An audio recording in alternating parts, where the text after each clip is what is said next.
What is up, everyone? Welcome to UFC 293 Every Fight Breakdown. I am Andy Lang from WagerTalk.com. We're going to go through all of the fights. We're going to break down each one of them, give out some predictions. There's a lot of fights I like, and then there's a lot of them that it's just going to be a pass situation. So our goal is to try and turn some profits here.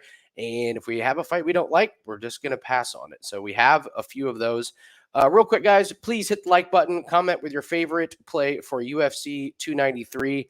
And I'm going to try something new this week. So I'm going to actually do this on all my videos, and I want to try this in UFC. So play along with me. So those of you that know me way back when I was only doing golf content back in the days of the Bump and Run Sports podcast, you guys know I used to do free contests for everyone on Twitter. And I haven't done any of those in a while. And I miss it. I miss doing free contests and sending out prizes to everyone. So we're going to try a random free contest. And all you have to do is leave a comment with your pick, and I will break everything down. And if you guys win, then you will win a prize package. So here's what we're going to do. And we're just going to try this out. So in the comment section, while you're watching this video, post your favorite fighter for UFC 293 and how many significant strikes that they will have. And if you're within two without going over, you will win a prize package. You all know the huge Price is Right fan. Love Bob Barker, RIP. So we're going to do this in his honor. You got to be within two significant strikes without going over. So just post in the comment section. I'll monitor all of them. And if we have a winner, we'll announce it here, and you guys will get a free prize package. So I'm excited to do this. And if you all watch the rest of our videos that we do on this channel, like the Road to Millions, which you should be following, especially now that it's NFL season, we just had a great video where we broke down our first quarter under strategies. We're going to be doing contests in there as well. So I'm excited. Once again, post your favorite fighter, how many significant strikes they will have in their fight. And if you were within two without going over, you will win a prize package. And I will use the official UFC.com stats to determine how many significant strikes there are. So, all right, let us get into the fights here. And we're going to start here with Kevin Jousset and Kiefer Crosbie. This is a fight I'm completely passing on betting purposes.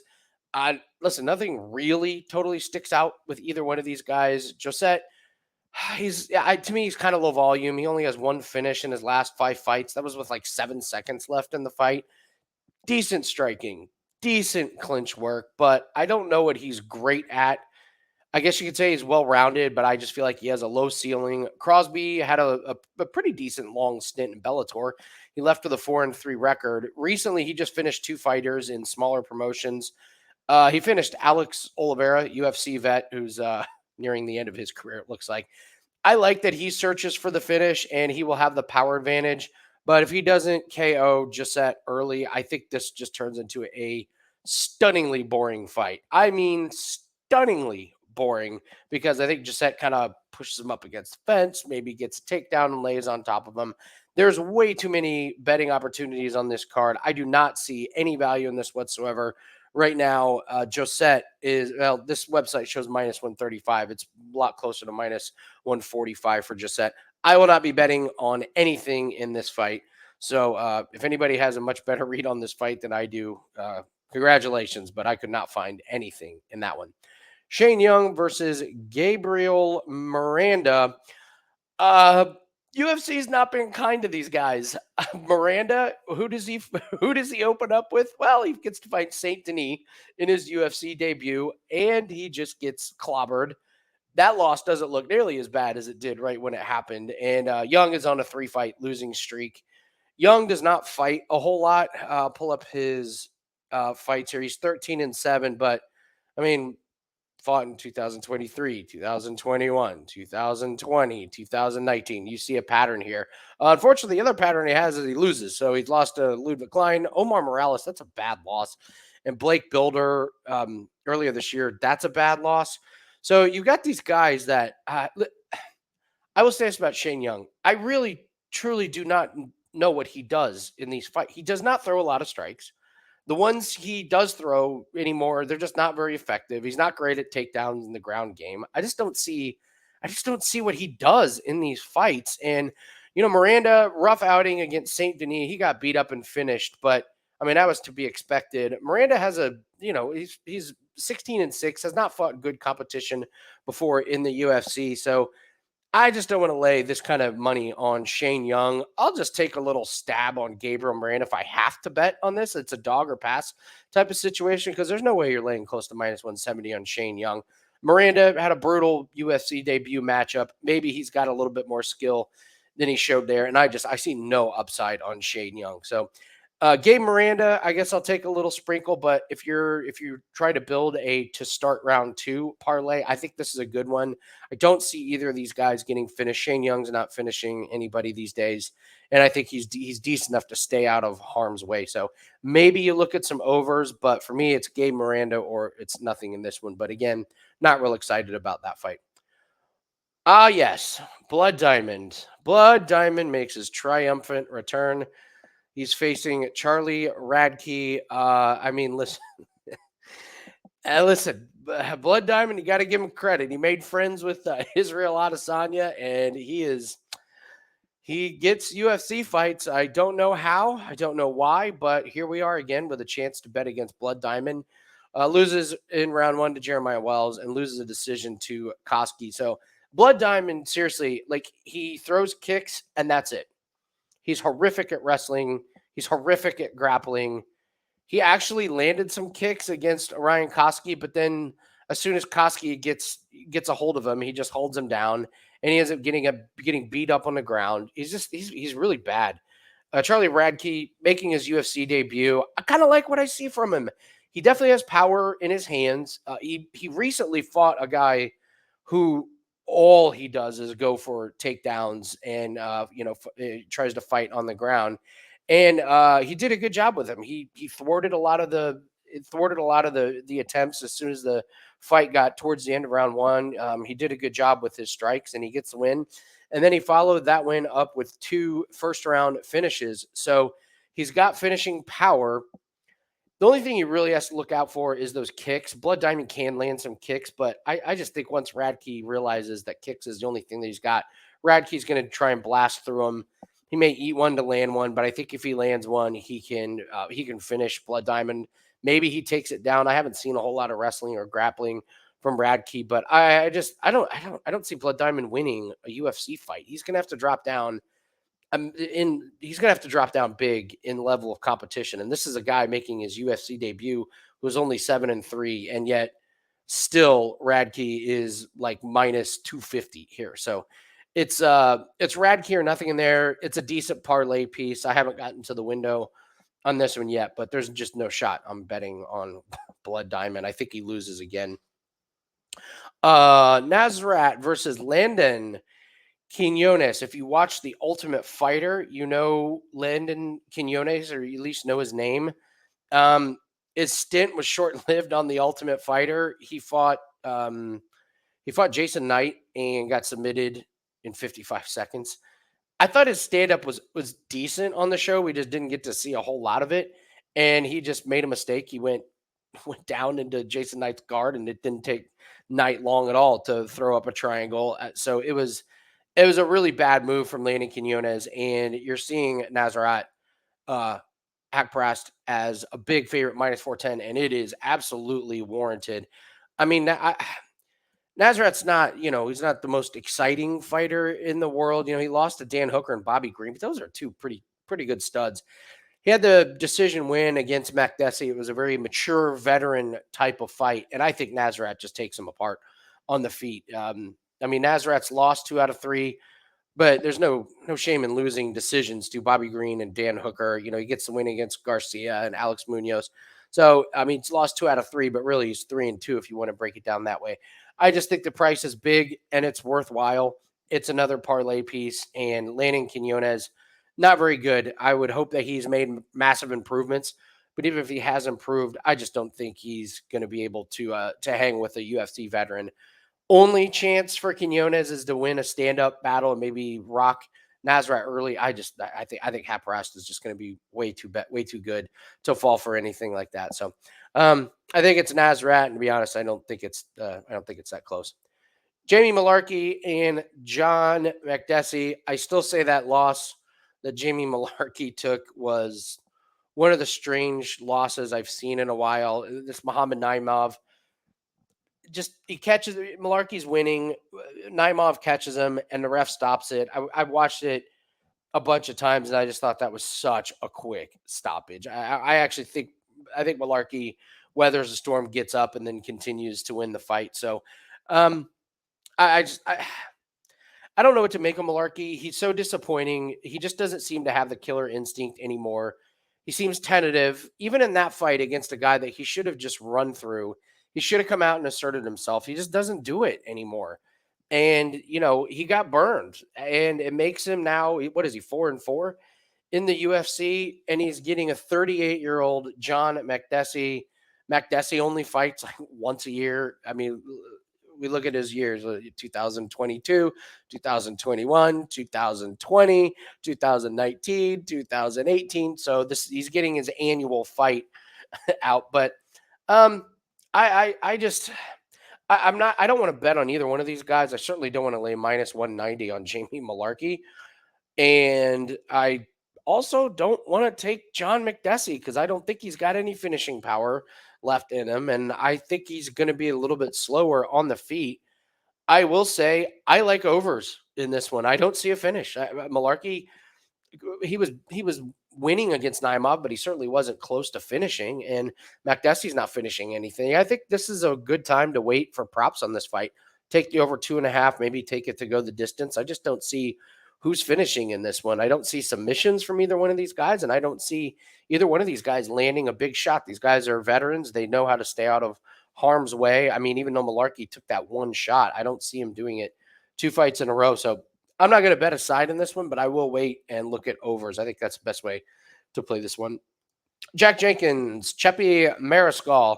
I was a fan of Jack Jenkins. I bet on him and won on Contender Series, bet on him in his USA debut, and I like the underdog here. So Jenkins is 2-0 in the UFC. His first fight was against Don Shane, as fighter who's not good, and he wins a split decision against Jamal Emmers, where I didn't think he won. I thought Jamal Emmers won that fight. He is a technical fighter. He's got really good leg kicks. But we saw last fight, Mariscal goes to war with Trevor Peek, and he made it an absolute brawl, which is his style. He loves just going toe to toe. He is really tough. He can eat shots. He will eat 3 shots, so he can give you one. And I think he really asserts his toughness here, and I think he's just got a way.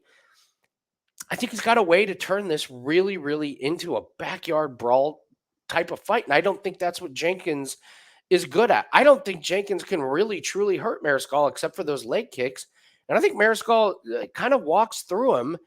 I think he walks through the punches of Jenkins, no problem. Now, maybe the technical skill and speed of Jenkins will overcome the power, toughness of Mariscal. I think this number is even. I think this number is even money if the judges give Jenkins' last fight to Jamal Emmers. And instead, we've got this, big favorite on Jack Jenkins, and I just don't see it, man. I don't see this minus 220 at all. I think the right play is Chepe here, and I mean, it says a lot that Chepe went to war with Trevor Peek, and he's already back, ready to fight again. So I'll take Mariscal to overwhelm Jack Jenkins. I didn't like what I saw from Jenkins in his last fight, so give me Chepe as an underdog play here. I do want to tell you guys, we do have a 5% best bet that is up. That is the biggest we can make a UFC play. I have been waiting on this play for weeks, and we are crushing MMA. Streak is now up to 6-0. We were 2-0 in the UFC. We hit our Dana White Contender Series. We hit our one bet in UFC prior to that. We hit another Dana White Contender Series play. So we are just seeing MMA and UFC really, really good. So the 5% best bet is up. That is at wagertalk.com. Encourage everyone to go get that, especially if you're seeing this on Sunday or Monday. Every play on Monday is $9. That price goes up after Monday. So go grab that play. It's only $9. It's a 5% MMA play. We're moving this streak to 7-0. I can feel it. I can feel we're going to move to 7-0. Love this play. I've been waiting on it for a while. So go grab that at wagertalk.com. Also, don't forget, if you want to join the free contest while you're watching this, in the comments section, leave me the name of your favorite fighter this for UFC 293 and how many significant strikes they have. If you're within 2 without going over, you win a prize pack. So let's get back to breaking down these fights. So I like the underdog there on Chepe. We move to Carlos Ulberg and Daun Jung. It's funny. Sometimes you just get in the zone with a team or a fighter or you like a golfer. I'm a big golf bettor. Excuse me. And you just have a good read on someone. And I have had a fantastic read on Carlos Ulberg.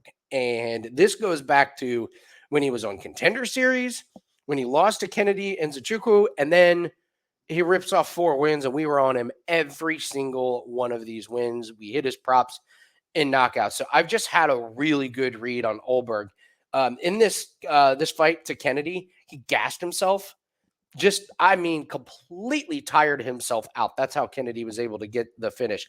And this fight against Fabio Cherant was hilarious because you could just tell Ulberg was like, I have one job to do, and that is not get tired. And so he manages cardio. He was really low volume. And it was funny watching because, he wanted to just haul off and blast Cherant as many times as he could. But he managed his cardio. And what he's done is he has won his next 3 fights in round 1. He hasn't needed the cardio, but he's fighting patient. His striking is getting better. It is so crisp. These knockouts have just been absolutely fantastic. And he trains with, incredible fighters. Like when he's come out to some of these fights, you look over at who's there. Israel Adesanya is there and a bunch of other guys. So this guy's training with the best.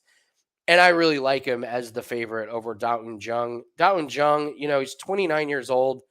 And I think he's just kind of reached his peak here. He's lost 2 in a row. Dustin Jacoby floored him. Then he lost a decision to Devin Clark. Before that, he beat Kennedy. But that was before Kennedy kind of has gotten a lot better since then. William Nightwind doesn't age well, especially the decision. Mike Rodriguez, some of these guys. So I think he's hit his ceiling. I think we know what he is. And I think he's just going to be a half step slow.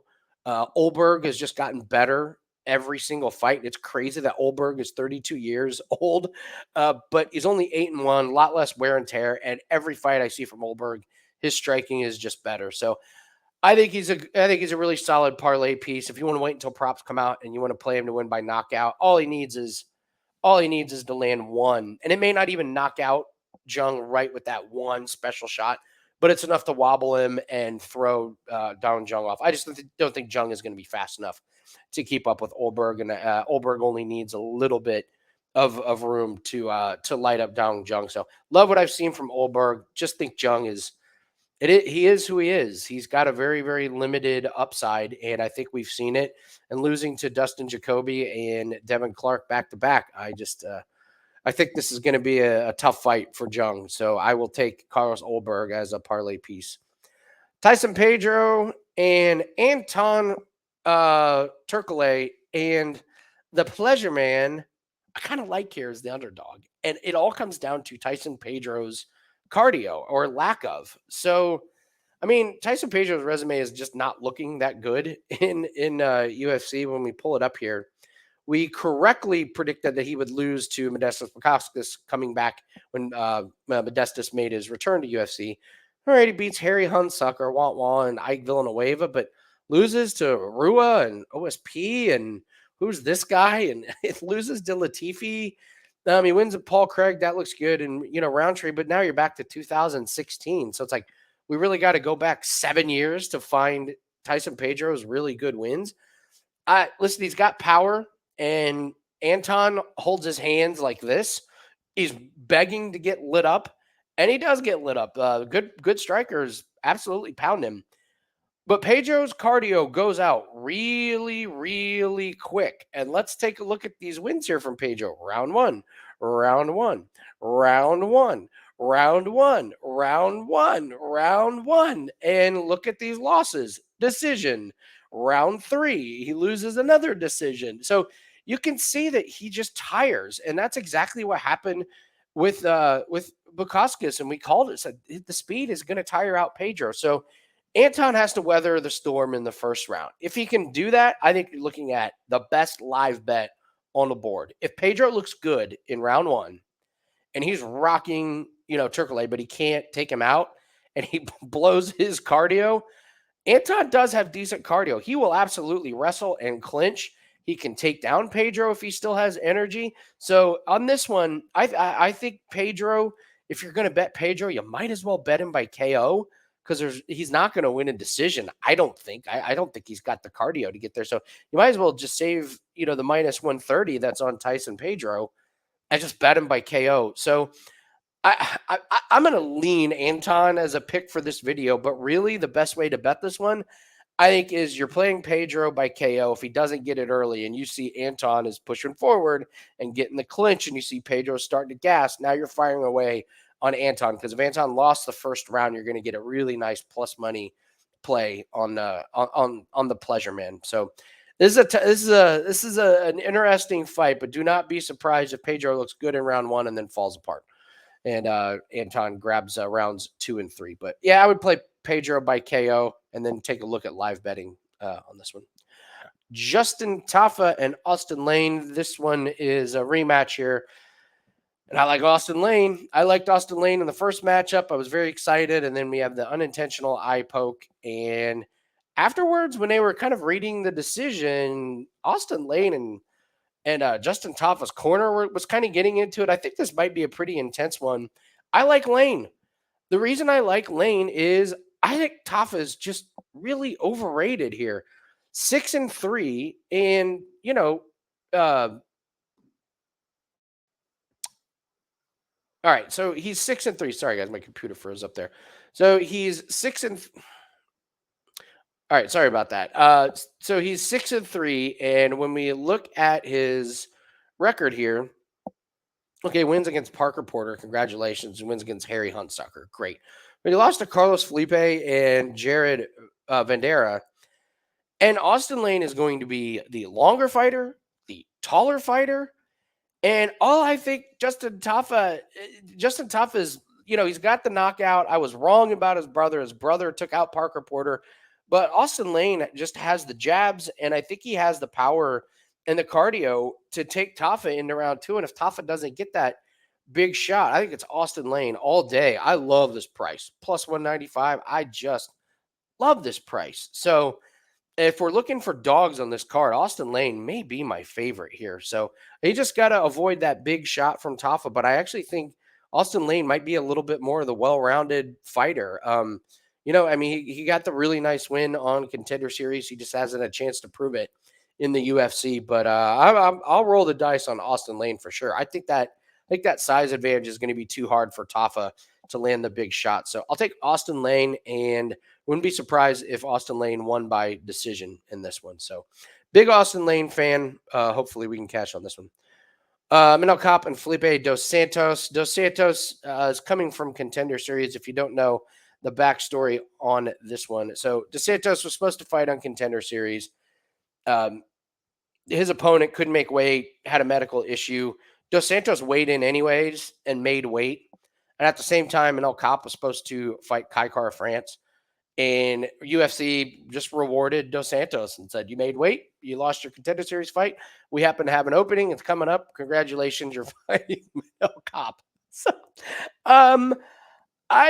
this is a big step up for Dos Santos, and I think he's out of his league here in this one. So Dos Santos has fought in a few different promotions. His last fight was in the LFA. The guy was much shorter, and he survives the first round. His opponent gassed. He landed some takedowns and strikes. He got a decision win, but to be honest, he did not look that good. And Kape is just, listen, he's won 3 UFC fights in a row. He's a pro, great striking and movement on the feet. Overall game, he's got cardio advantage too. Dos Santos can gas here a little bit. So this is just a nice reward for Felipe Dos Santos. UFC does that. They just did it to Josephine Knudsen as well. Knudsen won her Contender Series fight. Dana White didn't give her a contract, and then bang, all of a sudden she's fighting a UFC fight. So they reward these people that do well on Contender Series. It's a really, really nice opportunity for Dos Santos. I just think it's going to be a learning experience and a good one for him. But I think he's outclassed here. Kape is a huge favorite, rightfully so. It's a pretty decent parlay piece. If you're looking for props, I really don't have any maybe to start round 2. Kape's not a big time finisher. If we'll look here, his last couple wins. David Dvorak, that was a pretty good decision win. Now he did knock out Zalgas, and he took care of Odie Osborne. So as soon as I just got done saying he's not a finisher, he has finished 2 of his last 3 fights. But I thought that fight against David Dvorak, he looked really, really good. And if he can win a decision against David Dvorak, he could absolutely roll through Felipe Dos Santos. So again, cool opportunity for Dos Santos, a reward for the mishap at Contender Series where he did nothing wrong. But I don't know. It's tough. It's a tough one for him. So here's, guys, if you've listened to me talk about UFC, you've heard me talk about how there's so much value on underdogs on the main card of pay-per-views. So I'm really searching for those because, even if you go 2 and 3 and you're betting on underdogs, you're going to turn a little profit. So on the main card, I like Anton Turkalj and I like Austen Lane. I got to be honest, these next 3, I love the favorites. I love Kape, and I really like Alexander Volkov against Tai Tuivasa. I think it's a terrible matchup for Tuivasa. And I like what I've seen from Volkov. I love this. Rejuvenated or new Volkov? I don't know. So you look at him. Okay, he's lost, 2 out of his last 5. It's to Tom Aspinall and Cyril Gahn. He waxed Romanov. He waxed Rosenstrike. Nice win against Tabura. Now beats up Overeem and beats Walt Harris. I really like what his style is right now, and I think it's a nightmare for Tai Tuivasa. The length that Volkov is going to have, and the size, the reach, the height. I mean, to me, this looks like Cyril Gahn and Sergey Pavlovich all over again. I think Volkov knocks him out. I mean, it took Gahn until round 3 to knock him out, but I mean, Tuivasa was beat up. Excuse me. And Pavlovich is knocking everyone out, but I don't know. He wins against Derek Lewis in 2022. And then who are these other ones? Augusto Sakai, Greg Hardy, Harry Hunsucker, Svan Struve. Come on. I think Tuivasa is a fan favorite. I think this is lost 3 in a row. I like Volkov. Money's already started to come in on him. So he's around minus 200. I see him at minus 225. So if you're going to bet on Volkov, I would get in on it now if you want to put it in a parlay, or you want to wait till props come out. I take this one to not go the distance, or I'd take Volkov inside the distance. It wouldn't surprise me if he landed some big time kicks, some really good strikes. And if Tuivasa couldn't get forward on Volkov, I wouldn't be surprised if Volkov somehow got him on the ground. I just think it's a bad matchup for Tuivasa. I have Volkov rolling in this one. And finally, for the main event, before we get to that one real quick, guys, just want to remind everyone, 5% best bet is up. Streak is now 6-0 in MMA. I'm going for 7-0 with a 5%. That is our strongest play. We're not allowed to go over 5%, so I'm big on that one. Don't forget to hit the like button, please, and free contest in the comment section. Post your favorite fighter for UFC 293. How many significant strikes they will have. If you're within 2 without going over, you will win a prize package. I'll reach out to you and send you something for free. So let's get to the main event. And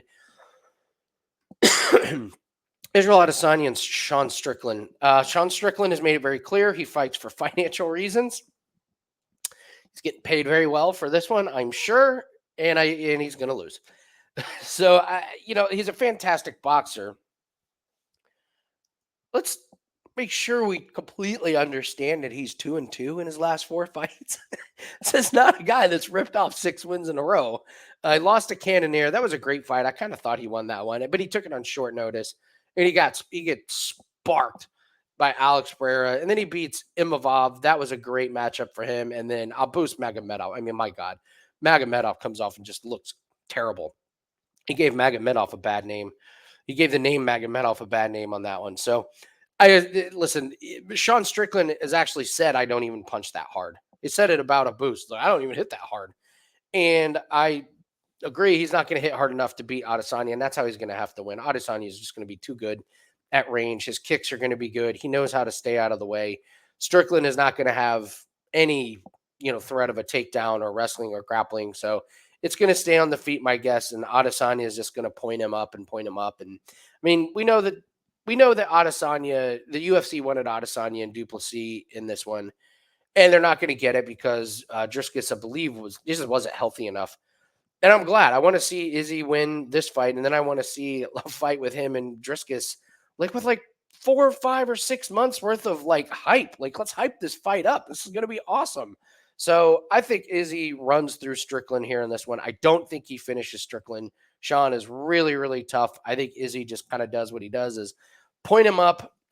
Izzy does not have like the vengeance that he did for Alice Pereira. So I think his leg kicks, his jabs are going to take the toll over the course of the fight, and I think the movement is just going to make it too difficult for Sean Strickland to consistently land his punches. So I think it's a really really nice matchup for Adesanya.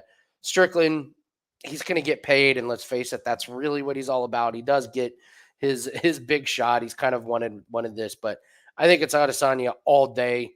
It's a hefty price. What is he around -600? Maybe you take Adesanya by decision, but I don't see what Strickland does to Adesanya unless Adesanya comes out not focused, which that would be the first time that Israel Adesanya has gone into a fight not focused. So, all right, quick overview. Jousset, Crosbie, complete pass for me. Shane Young, Gabriel, Miranda. I guess I like the dog in that one a little bit, but I would look at overs in that one. Blood Diamond and Radtke. I think Blood Diamond's awful. I like Radtke in that one. Haqparast and Quinones. Quinones coming off the Ultimate Fighter, not impressed at all. I think Nasrat puts on a clinic on him.